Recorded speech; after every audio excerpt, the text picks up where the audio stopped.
shootings in Champaign left one man dead and another hurt, and now family and police are looking for answers. The first shooting happened early Saturday morning. A man went to the hospital after he was shot on West Springfield Avenue. The second happened Sunday on Edgebrook Drive. 21-year-old Scott Roth died in that shooting. Police say there was some kind of argument that led up to it. They couldn't say if the two shootings are connected. They did say there was a target in Saturday's shooting. They couldn't say who that was, if it was the man who was shot or someone else. I don't understand why you wouldn't speak. If it was your child, if it was your nephew, if it was your family in any way, shape, or form, you would want somebody to come forward and bring justice for your families. Police are asking anyone living in those areas with outdoor cameras to turn their footage in. A dry start for all of the kids heading to the bus stop. It's mostly cloudy, but we do anticipate to see maybe a few peaks of sunshine, maybe even a few of them right now to speak of, but a few more possible as we go later on into the day. Temperatures mostly starting off in the 50s as well for us before warming back up around mainly the 70s, but a few 60s could hold on to the area.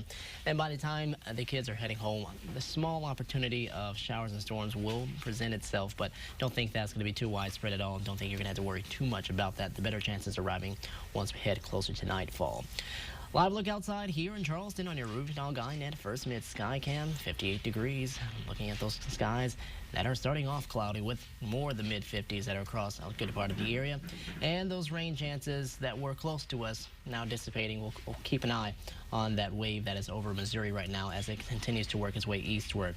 That will provide the chances of showers and storms, but you can see a lot of that does break down too, so it won't be nearly as impressive as it is over there. It arrives for us later into the evening, 4, 5, 6 p.m. We'll see more of those chances throughout tonight, and it looks like the opportunity for more storms are on the way for your Wednesday and your Thursday. We'll let you see what happens afterwards, though, heading into the weekend, coming up in your 7-day forecast in just about 5 minutes. Christy, Aaron.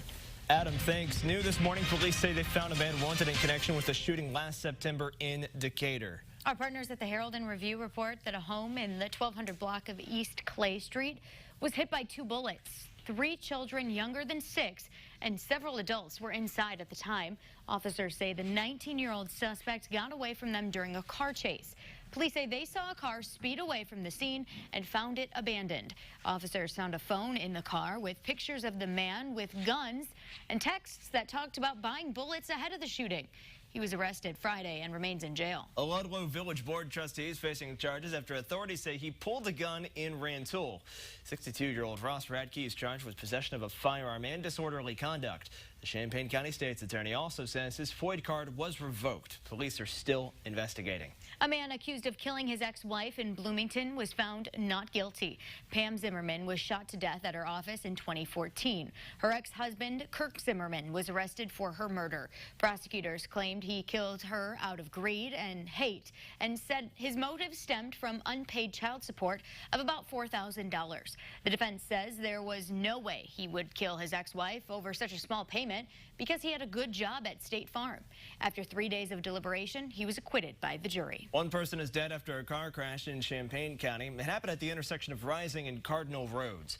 42-year-old Ilsa Walden was killed. Deputies say she came to a stop in the middle of the intersection. Another car on Rising couldn't slow down in time. That car hit the driver's side of Walden's stopped car. The other driver will be okay. Urbana City Council voted to approve a grant to help pay for police department cameras. The department applied for a reimbursement grant to help pay for the nearly $210,000 project. It includes new squad car, body cams, and interview room cameras. The grant will pay for about $126,000 of that project. All cameras should be installed and working by next month. New this morning, no one under 18 can enter one rental business unless they're with a parent. Many students from J.W. Ader Junior High School go to Dunkin' Donuts after school, but workers say some students get too rowdy and they have to get the police involved. A post on the school's Facebook page says the restaurant's owners met with officers yesterday to talk about the issues. The restriction takes effect at 1 p.m. each day. Governor Pritzker unveiled new details about the plan to legalize marijuana over the weekend. The plan includes $20 million of low-interest loans for minority-owned businesses paid for with money from the current medical program. It also includes expunging criminal records of minor marijuana violations if they were not combined with other crimes. You still wouldn't be able to smoke indoors, and you could still get fired if you test positive for marijuana at work in a drug test, but you can grow up to 5 plants at home.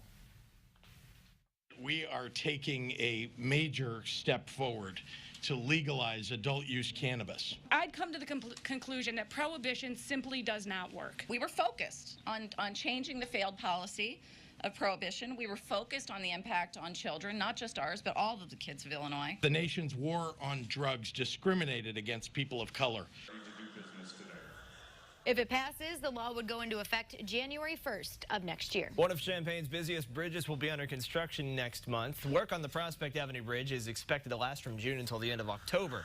Crews will help the bridge's structure and resurface the road. There's a chance some of the exit ramps might close to avoid backups on I-74. But officials say at least one lane going both ways will be open at all times. A public information meeting on the project will be next Monday at 6 at Parkland College. One of the main roads for fans to get to Illinois football and basketball games is slated for some construction. St. Mary's Road between Neal and 4th Streets is expected to have work done in early 2021. That stretch of road is owned by the U of I, but the school is partnering with the city for this project in particular.